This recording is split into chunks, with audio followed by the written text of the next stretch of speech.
festival of football is about to begin. It's a quadrennial spectacle that has the world fixated. Comes the free kick, pushed onto the ball by Attila. Oh, lovely touch from Guerrero, big save. Football's biggest festival, the moment players have prepared for their entire careers. The Qatar 2022 FIFA World Cup is here. Catch every beat of action. In-depth game analysis. Test your football knowledge at Udomana Uyo. Watch Messi do his last dance. Messi, Manchester get the Maracanã. Ronaldo explode. Neymar and the Samba Boys. Mbappe and the Blues. Mane and the Teranga Lions of Senegal. Do not just watch the World Cup. Experience it at the TAF Media Qatar 2022 World Cup Experience. Venue again. Discovery Park Udi and expectations. Football fans, are you ready?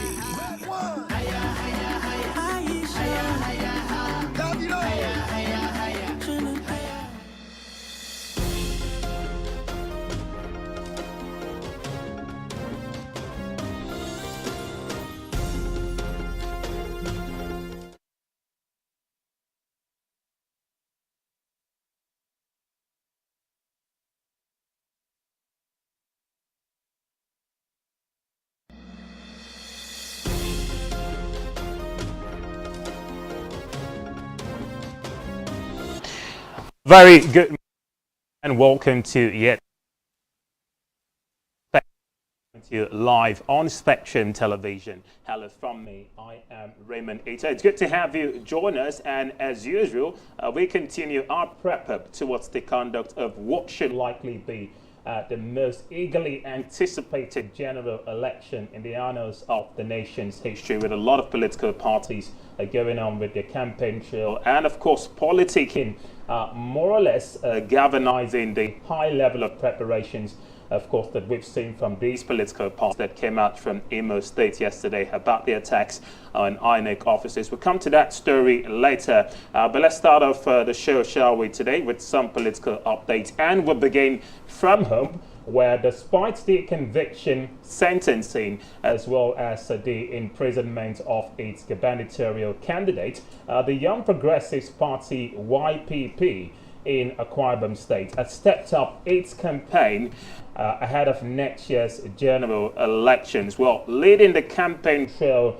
of the party, who took its walk tour of the state to Etina and local government area, Mrs. Nkiru Bassi Albert, who is the wife of the YPP gubernatorial candidate and senator representing Uyo Senatorial District in the National Assembly, Senator Bassi Albert, has said the YPP is committed to ensuring that Akwa Ibom might enjoy a massive infrastructural renaissance if the YPP gets to win next year's election. And of chief candidate told the crowd at the event that the party will deliver good governance to the people because leadership is all about stewardship, and that a servant is required to be faithful in all that he does. And she has urged the people to cast their votes wisely with thoughts about the future of their children.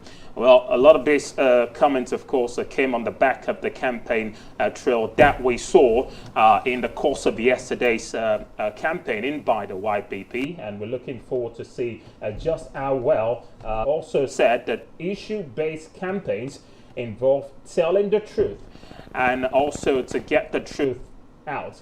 So we'll see how far that goes as far as the campaigning is concerned for the YPP. Also speaking, the deputy governorship candidate of the YPP, AIG Amba, promised that the Oba administration will go out of its way to better the lives of Akwa Ibom people. Well, let's move away from the YPP now, and let's talk the People's Democratic Party, PDP, whose vice presidential candidate and Delta State Governor Ifeanyi Okowa reportedly caused a mouth stir.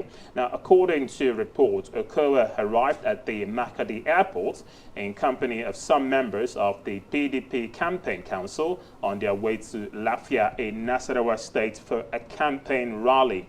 Well, a top Benue State government official who pleaded anonymity said Benue State Governor Samuel Atom had actually gone to the Makadi airport to receive River State Governor Nyesom Wike, who was billed to commission a project in the state.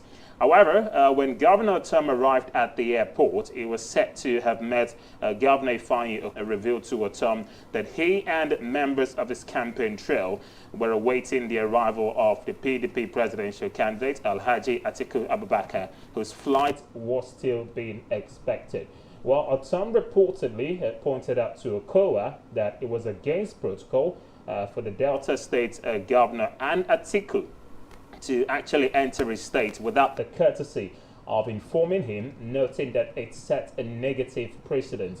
Well, Governor Otom, of course, is a member of the so-called G5 governors and leaders of the Integrity Group, which is a faction of the PDP, who have refused to formally endorse the candidacy of Atiku Abubakar as the presidential flag bearer of the party ahead of the 2023 polls. Well, the disagreement between the warring factions has actually led to a series of public orchestrated standoffs by both sides, who maintain that efforts are actually ongoing to broker peace between the sides. Well, in a related development, the estranged relationship between the opposing camps of the People's Democratic Party (PDP) got to an all-time low following the melodrama that ensued at the Benue State capital yesterday, leaving much to be desired, as the Delta State Governor, Ifeanyi Okowa, reportedly snubbed his River State counterpart, Nyesom Wike, at the Makadi airport. Following an interaction between Benue State Governor Samuel Otom and Okowa, another aircraft carrying Governor Wike arrived at the airport, which led to Governor Otom and Benue State government. Well, Governor Okowa, who was set to be in one of the cars packed at the airport waiting for Atiku's arrival, did not come out to exchange greetings with Governor Wike, despite claims that he saw his Rivers counterpart coming out of the airport with Governor Otom. Well, both sides are yet to comment on the latest developments. Meanwhile, the national chairman of the PDP, Iyorchia Ayu, has called on the aggrieved members to forget the past and join the party ahead of the 2023 general election, and is noted that it was in the unity of the party that made it defeat the ruling All Progressives cause of disgruntled members of the party, and said no family or organization existed without internal fracas, but what was more important was how the issues were resolved. And we hope, of course, that the PDP can put their houses in order. Nigerians are watching very keenly to see how ready they are to prep up for the conduct of next year's polls. Let's move on to a more sad development, where gunmen have attacked and burnt the Imo State headquarters of the Independent National Electoral Commission, INEC, the electoral umpire, on INEC Twitter page yesterday. Well, according to INEC, the attack was carried out around 3 a.m. Meanwhile, the police public relations officer in Imo State, Chinenye Chigoke Osuji, has also confirmed the ugly development to the press. Well, in what can now be described as another blow to Nigeria's electoral values, some politicians have been accused of buying up permanent voter cards (PVCs). The allegation was leveled by the Independent National Electoral Commission, INEC, yesterday. Well, this was disclosed by the acting chairman of INEC and in Abuja during the launch of the Your Vote Matters project by an election observer group known as NES Action. Well, the project was supported by the International Foundation for Electoral System, the United States Agency for International Development, and Foreign Commonwealth and Development Office. Well, INEC said politicians are financially inducing voters to harvest their voter identification numbers, calling the development a dangerous factor that could mitigate the conduct of the electoral body, as we see how well it could likely hamper their preparations for the conduct of next year's election. Well, yesterday on the show, we talked keenly about vote buying or vote trading, if you like, and just how far it could hamper preparations for next year's election. It's a series would do well to continue with in the course of the show today. Only we'll be getting different perspective. This time we'll be joined live on burning issues by Comrade Ekemini. Political Spectrum will return.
Nigerian police, which is the only one allowed by grossly abused. Our governors have to create a police force, which shall be administered, organized, and supervised by the Nigerian police. No, my lord, I want to say something. I want to say something here. Perhaps it might also enlarge the scope of people who should be invited here for examination. My lord, if we cannot find those who literally murdered Abiola. He never did. He linked you with the attempted murder of Hebrew. He did not. My lord, the matters council is leading the evidence in our matters. Is this an adversary proceeding? It's not, my lord, but we can't be talking about cases which are in court, Is my lord. this an adversary proceeding? It's not, my lord. These cases are in court, my lord. I'm just reminding your lordship. My lord, sorry, my lord, I think I'll be in cross-examination. Legally Speaking, a program that deals with legal issues and questions we have for Legally Speaking. A knowledge of global businesses, economic activities, a new wave of the stock market, forex market, cryptocurrencies, and NFTs creates new dynamics towards emerging market millionaires and billionaires. From the dot-com era to the oil booms, the fundamental news drives the market. This is Business 360, taking you to the business around the globe. Join us from 11:30 a.m. to 12 p.m. weekdays, exclusive on Spectrum Television. Business 360, your prism to world businesses.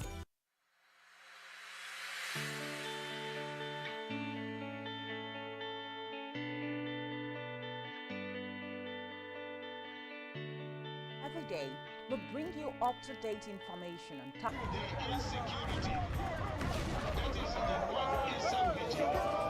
Education, health, lifestyle, and so much more.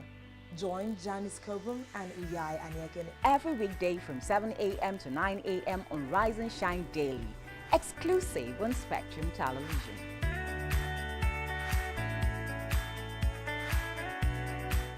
One truth not often told is about the transformation that Africa has undergone. Picture the African way, laced with truth, detail, and the color of the African continent. Join Uyai Anyekan every Tuesday and Thursdays at 4:30 p.m. Spotlight Africa, telling the African story.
Welcome back, and thanks for staying with us. You're watching Spectrum to get to critically analyze and peruse issues, of course, that are making the rounds across the country. And with the elections just around the corner, there's only one issue to talk about, the 2023 general elections. Yesterday, we focused keenly on the effects that vote trend is concerned. It's a series would do well to focus on keenly in the course of the week. Only we're getting different perspectives every day. And today we'll be talking keenly on this issue as we've been joined live over the line by Comrade Ekemini David. Is a public affairs analyst and he joins us all the way from Kenya.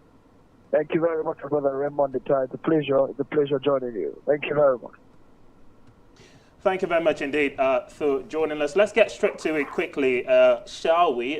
It's a matter of concern, national concern that is, and I'm sure it's something that you have been following up with as well, especially since you've been canvassing for a proper conduct of elections in this country for a number of times that I can remember. But in a very disturbing report, and what has are actually guilty of inducing voters to sell their PVCs in exchange for peanuts, what you would call vote trading, cash for votes or votes for cash, whichever the case. And you and I would agree to a great extent that vote buying seems to have been a determinant factor as far as Nigeria's democracy and election over the years are concerned. And it has defied currently, as we're prepping for the 2023 elections, these issues continue to rear their ugly heads. Before we go into other deep matters concerning this, I'd like to get your thoughts firsthand on what you make about the effect that vote trading itself has had on the conduct of Nigerian elections over the years. Okay, so, our democratic system and, of course, has threatened our democratic values as a nation over the years. For most times, I would always say that the foundation and the premises on which most of the things that happen in Nigeria happen is as a result of the continuously collapsing economic state of this nation. Let us follow this from a very different perspective first before I begin to hunger is a political tool, and of course, the politicians have had the culture of utilizing it well. Nigerians are very hungry, and we have to accept that as a huge truth. It is a bad truth. We all have to. Yeah. Comrade, can you hear me? All right, we'll try to re-establish contact with Comrade Ekemini David, who's joining us from Nairobi, Kenya. And a reminder of the growth of vote buying or vote trading in the latest allegation released by the Commission.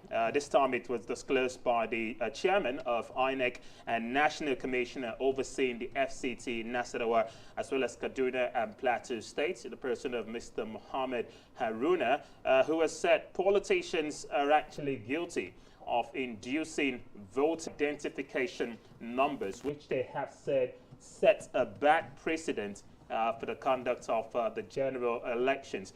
And yesterday I did make reference to a comment made by Senate President Ayim Pius Ayim. Key factors he highlighted to have been the bane of progress in the conduct of elections in this country is the fact that vote buying has gone largely undeterred, in spite of the fact that certain provisions within the Electoral Act and the Nigerian Constitution actually provides for prosecution of those involved in these acts. But how have they largely gone undeterred is a matter that we're trying to explore very, very keenly on the show this morning. And we're trying to re-establish contact again with and to bear his thoughts on this issue.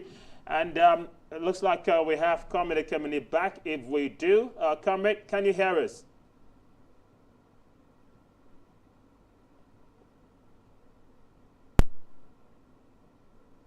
All right, looks like we're still trying to establish contact with him. As soon as we can get through, we'll do well to bring him back on the show. But let's explore keenly on more Imo State, where INEC's office in Imo was allegedly attacked by unknown gunmen, leaving in its wake destruction of properties within the premises of INEC. According to reports by INEC, the attack occurred around 3 a.m. and we're told, of course, it had led to a damaging of series of.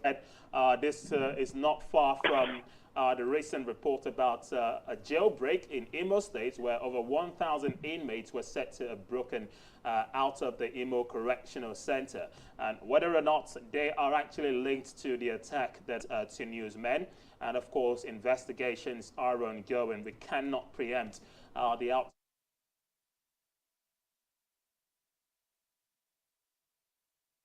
We hope this matter will be trashed out sooner rather than later. Let's get back to specifics, and it looks like we have Comrade David rejoin us back on the line. Welcome back, Comrade. Buying of vote trading has had on the conduct of elections in Nigeria over the years. Thank you very much. I am very sure you can hear me now, right? Hello, can you hear me now, right? Yeah, okay, all right. We can get you loud and clear. Please go ahead. Okay, so I think that as a people, it is necessary that we understand the fact that there's such and so much economic decline in Nigeria. Economic decline in the sense that things are difficult. And like I had summarized, Nigerians are very hungry, being of vote buying. I have always been saying it that hunger is a political weapon, and our politicians have cultured and have known how best to use this. So ordinarily, I feel that our democracy is fast threatened because we are already having the culture of exchanging money for votes, fast becoming a part of our political life. Well, we still want to get money from a politician, believing that politics cannot just happen without a politician having to drop money or having to give money and all of this. Now, vote buying also spans and springs from the ideology of landing.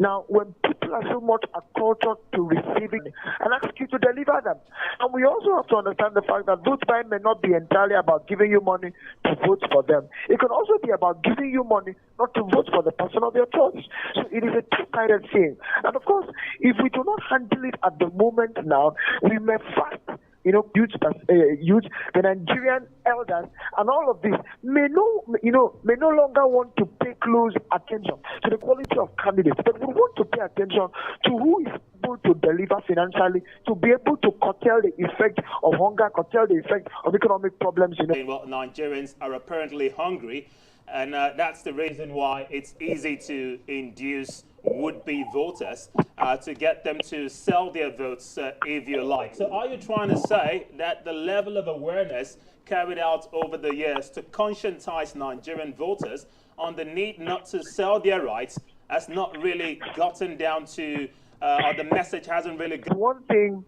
It is one thing to tell a child when you see someone with food outside or someone gives you snacks outside, don't get it. Don't collect it from that person. And then it is another thing to make sure that the necessary food that child is supposed to eat in the house and be satisfied, you provide it for that child. That's the situation with the Nigerian government. It is absolutely almost,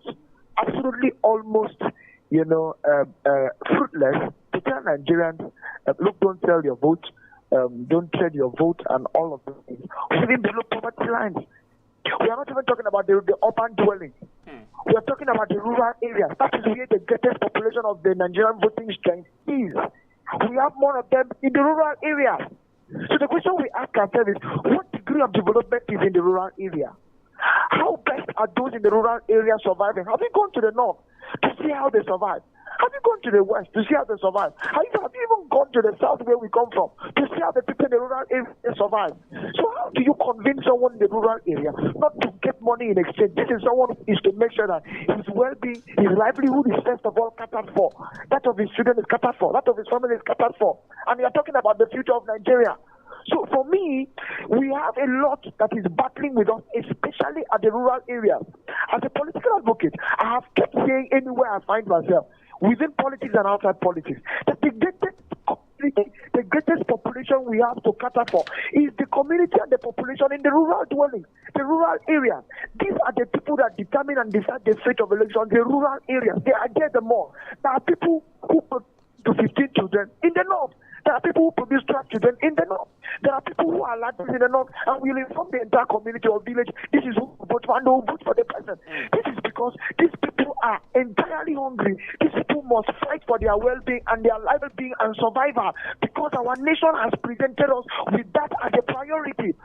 So we have not even gotten to the extent where the interest of Nigeria is priority, where the well-being of Nigeria is priority, because the well-being of Nigerians itself, not Nigeria now, the well-being of Nigerians itself is already, for me, vote buying is thriving on the premises of economic decline, on the premises of economic collapse, on the premises of economic threat. Nigerians are capitally hungry. And where the problem of hunger, where the problem of livelihood is not solved, I am seriously sure the issue of solving vote buying may not be possible. The INEC chairman is doing his best by informing and saying that politicians are buying people. But I think the INEC chairman is also responsible, for sitting on the table with the government and telling the government, look, we may not be able to salvage this nation from this situation if we do not consider critically the issue of improving our economy. Take for instance, very recently, some politicians who have begun by this year to withdraw huge chunk of money to keep in their houses.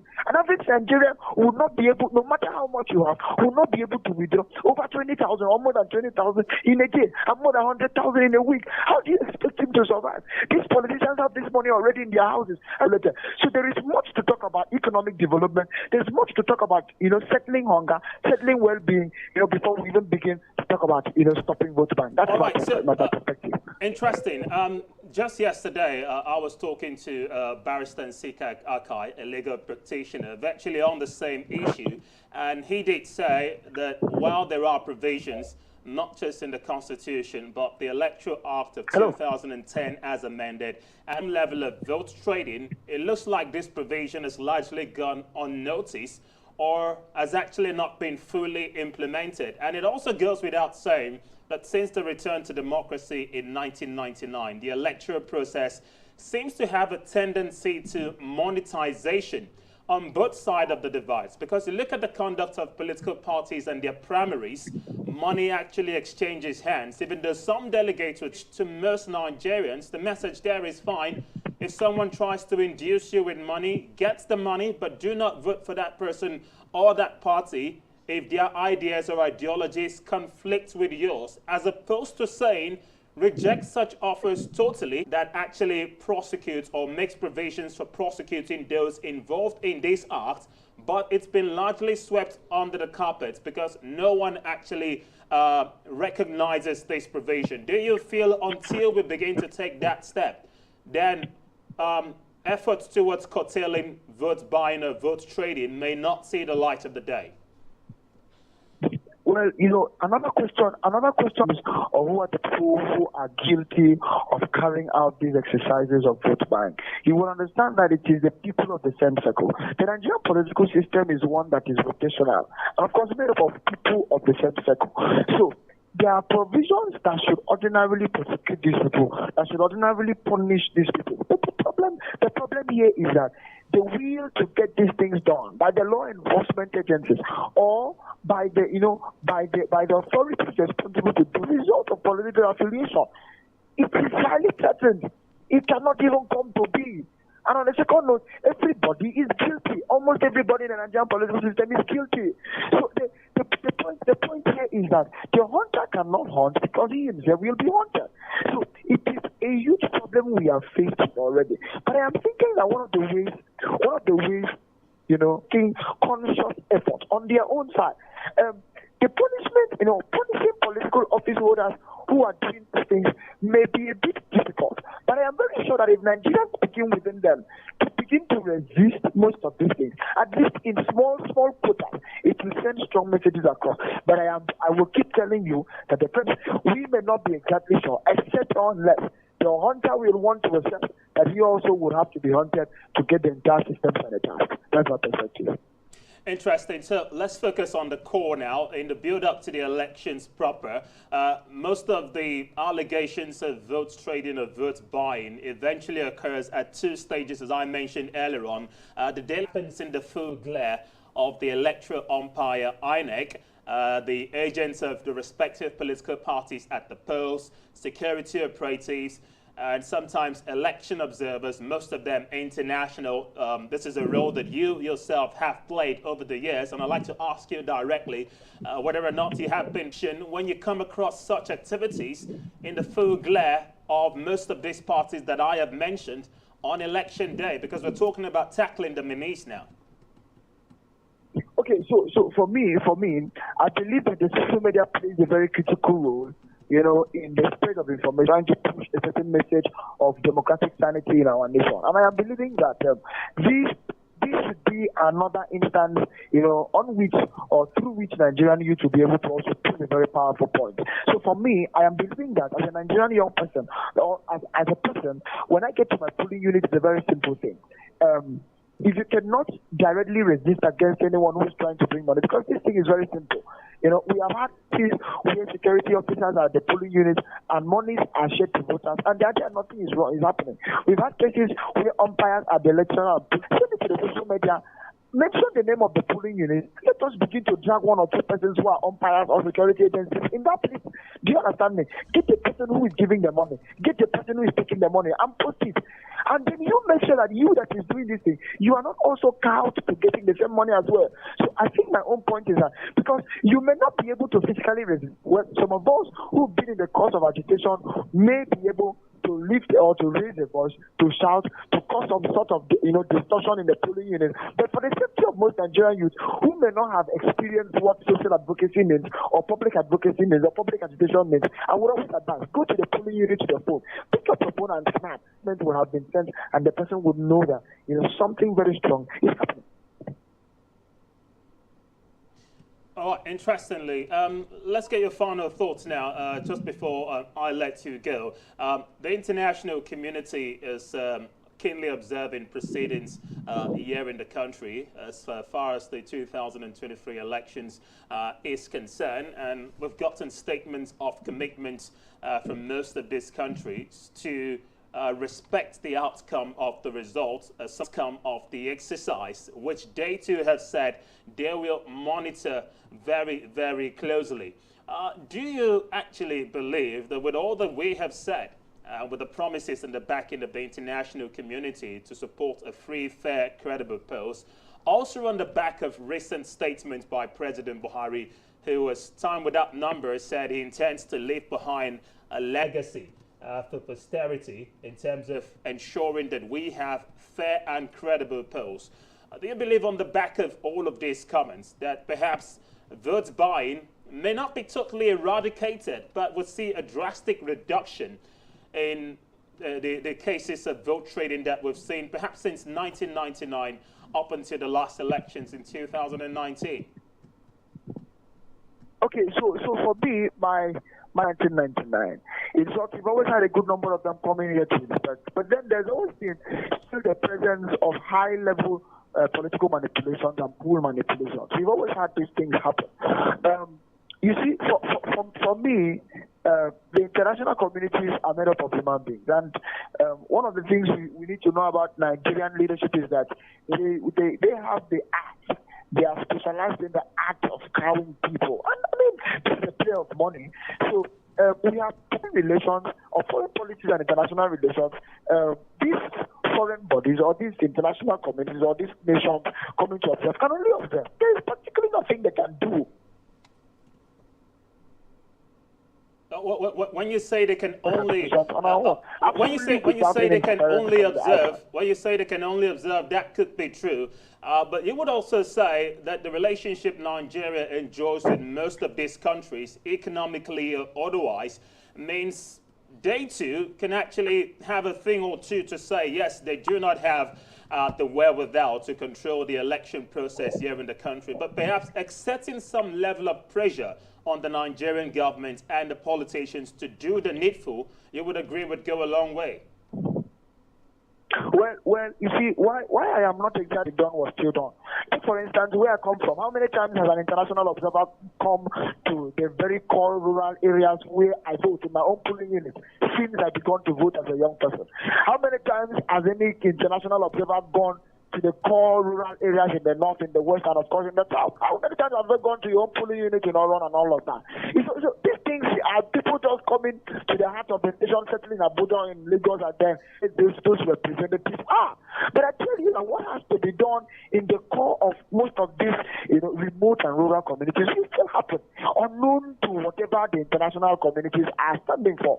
So for me, I am saying, if the international communities actually want to make any change in this time or this time around, I think there should be a high level of turning effect in this particular election. But then meanwhile, I think the greatest chunk of the job is in the hands of Nigerians. If Nigerians decide that they want elections this time around to be fair and to be meaningful, it is certainly going to be fair. We cannot entirely bank on the international community because prior to this time, we've always thought that how it is going to be done will be. So that is my perspective now. On a final note, and very quickly too, we could talk about vote trading or vote buying for as long as we could. And while we understand that it is usually instigated by the political elite, because if they don't bring out the cash, there would be no one to get there to determine who wins what or not. Some have said in some ways the inducements have actually led to a reduction in voter apathy, because some persons who would ordinarily not want to go out on election day to vote would likely do so because there's an inducement in place, and that's the present for votes. What message would you have for Nigerian voters, a lot of whom have actually naturally disenfranchised themselves because of the state of things in the country, and so much so that they only have to come out when there's a promise of money in exchange for votes? It eventually boils down to the voters, you would agree. Well, you see, my brother, I think we have to get some very serious points very clear here. Political apathy is about one where the person absolutely has no interest, has zero interest, does not have a candidate of his choice, conscience-wise. He doesn't even know what he wants to do. So that someone has a PVC and has gone out to the polling unit, just to go to the polling unit, does not mean that the person has, the elimination of political apathy has occurred. No. You see, political apathy is about the mind. You understand? It's not a political apathy. So it is not about going out, they say vote buying, it has its own effect for the people out and all of that. It reduces political apathy. No, it does not. Political apathy has not reduced in any way. It does not even improve political participation or socialization. When you say you are a political gladiator, when you say you are a political, do you understand me? So when someone goes out to the field to vote, or someone goes out to the field to exchange PVC because he needs money, you are not participating. You are not doing anything. You are not contributing anything towards the development of politics. That is you being manipulated. So you cannot say the person is not serious apathy. So it does not reduce any political, apathy. It does not. I can put it to you. Remember my word I am saying. Political apathy has to do with the mind and not how the person presents himself. Where you are not contributing evidently to democratic and political, progress and advancement in your own community, where you are participating, at least directly, you are still an apathetic. It does not reduce any political apathy. So that's it. Interesting thoughts indeed. Many thanks, Comrade Ekemini David. Thank you. All right, that was Comrade Ekemini David, civil rights activist, public affairs analyst, joining us from the Kenyan capital, Nairobi, and talking extensively on the small matter of vote buying, which some would agree is a very critical factor if we intend to ensure that the conduct of elections in the country would be in the annals of the nation's history. But to put paid to the dangers of vote buying, lots of suggestions, of course, would naturally come up. Firstly, privileges and certain benefits that are associated with public offices. Some have said it should be significantly reduced. Secondly, political parties controlling the abusive influence of monetization of the electoral process, especially when it comes to candidate forms. of partisan inducement, which is some of the dangers that INEC have highlighted through Mr. Mohammed Aruna on the back of the launch of the Your Vote Matters project by an international organization known as Cessation. As usual, we'll do well to bring you up to speed with more of these developments as they come, but that's how far we can go on Political Spectrum for today. Many thanks indeed for joining us. Do well to keep a date with us tomorrow as well for another fresh edition of the show. Meantime, enjoy the rest of the day's broadcast. From me, Raymond Ita, and the rest of the crew, thanks for watching. Bye for now.